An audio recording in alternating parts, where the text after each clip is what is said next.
Am I the a-hole for telling my parents they are dead to me after they took my ex-husband's side? I'm Tessa. I'm 34, and I've been divorced for about 6 months now. I was married for 9 years, and we had 2 kids together, a daughter named Lily, who's 8, and a son, Max, who's 6. The divorce was messy, to say the least. Not because of cheating or anything like that. But because my ex-husband, Ethan, turned out to be, well, someone I just couldn't live with anymore. Ethan and I met when we were both 18, right out of high school. I thought we were soulmates. We were the golden couple, everyone said we were perfect for each other.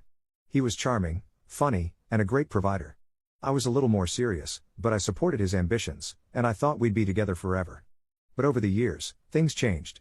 The problem was that Ethan never really changed, but I did. I started realizing that I was always the one picking up the slack. I worked full-time, did most of the housework, took care of the kids, and dealt with all the financial stuff. Ethan didn't. He was lazy. He'd get home from work, plop down on the couch, and expect me to take care of everything else. If I complained or asked for help, he'd make excuses or, worse, accuse me of being too demanding. It got to the point where I felt like I was raising 2 kids, Lily, Max, and Ethan. To make things worse, Ethan was a huge mama's boy. I get that some people have close relationships with their parents, but Ethan's mom, Carla, was so involved in our lives that it was suffocating. She'd constantly call, show up unannounced, and make unsolicited comments about our marriage. At one point, she even started giving Ethan money behind my back when we were struggling financially. And every time I tried to confront him about it, he'd shut me down and tell me I was overreacting. It all built up until one day, I just couldn't take it anymore. We had another argument about his mom calling all the time, and I snapped. I told him I couldn't keep living like this. I told him I was done, that I needed space. And that's when things hit the fan. Ethan accused me of being selfish and not appreciating everything he did for our family. He said I was making a mistake, that I'd regret it, and that I was throwing away our family for no reason. I don't know if I was ready for the divorce then, but I knew it was coming. It felt like a weight had been lifted, and the more I thought about it, the more I realized I was done. So, I filed for divorce. The divorce was, to put it simply, a nightmare. Ethan made it incredibly hard. He fought for full custody of the kids, claiming I wasn't a fit mother because I was too stressed out, tired of doing everything alone. He tried to make me look crazy, like I was the one who was out of control. And his mom? Oh, she was right there with him, telling anyone who would listen that I was the one who had ruined the marriage. But we eventually came to an agreement. I got primary custody of the kids, with visitation rights for him. The settlement wasn't great, but I was just relieved that it was finally over. At least, that's what I thought. Now, here's where it gets complicated. My parents, who I thought had always been in my corner, ended up taking Ethan's side. Let me backtrack for a second.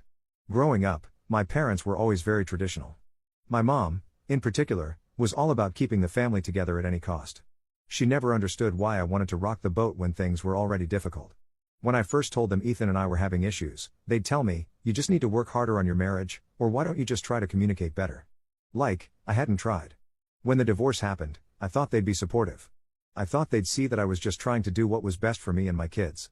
But no, my mom called me, barely 2 weeks after the split, telling me I was making a huge mistake. Tessa, you're breaking up the family. You're being too harsh on Ethan. He's a good father. He doesn't deserve this. My heart sank. I couldn't believe she was siding with him, but it got worse. She started giving me unsolicited advice, things like, maybe you should have tried harder, or he was always a good provider for you. Maybe you should have been more understanding. I was floored. This was the same woman who had seen firsthand how Ethan treated me for years, and yet, she was still defending him. I don't think she ever realized how much he'd let me down. Every time I'd try to explain my side, she'd interrupt and say, I understand, but I think you're overreacting. My dad? He just stayed quiet, like always. He never really got involved in any of the drama, but he was always in Ethan's corner. He's a good guy. He's been through a lot, too, my dad would say, acting like that somehow justified everything Ethan had put me through. It's like they couldn't see past the image of the perfect family they had in their heads. I was supposed to be the one who held it all together, the one who sacrificed, and if I didn't, I was the bad guy. And you know what? That was the breaking point. One day, after I had been dealing with their nonsense for months, I snapped. I called my mom, and I finally told her exactly how I felt. Mom, I said, my voice shaking, I can't keep doing this. You don't get it. I've tried to explain why I left him, but all you do is make excuses for him. He treated me like crap, and now you're acting like I'm the one who's wrong? She stayed silent for a moment, probably surprised that I was even calling her out like this. But then she said, Tessa, I'm just trying to make sure you don't regret this. You're going to destroy your kids' lives. This isn't what's best for them. I was furious. You know what, Mom? If you're going to keep siding with him, then you're dead to me. I'm done. I hung up the phone. I didn't even feel the weight of what I said at first. It was like something inside of me had snapped. I had spent my entire life trying to please my parents, trying to be a good daughter.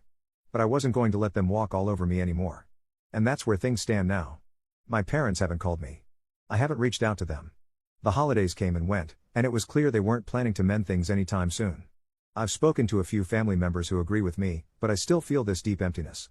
I've always been the one who kept the peace in the family, and now it's like everything is just broken. Am I the a-hole for telling my parents they are dead to me after they took my ex-husband's side? Should I try to reconcile with them, or is it time to move on for good?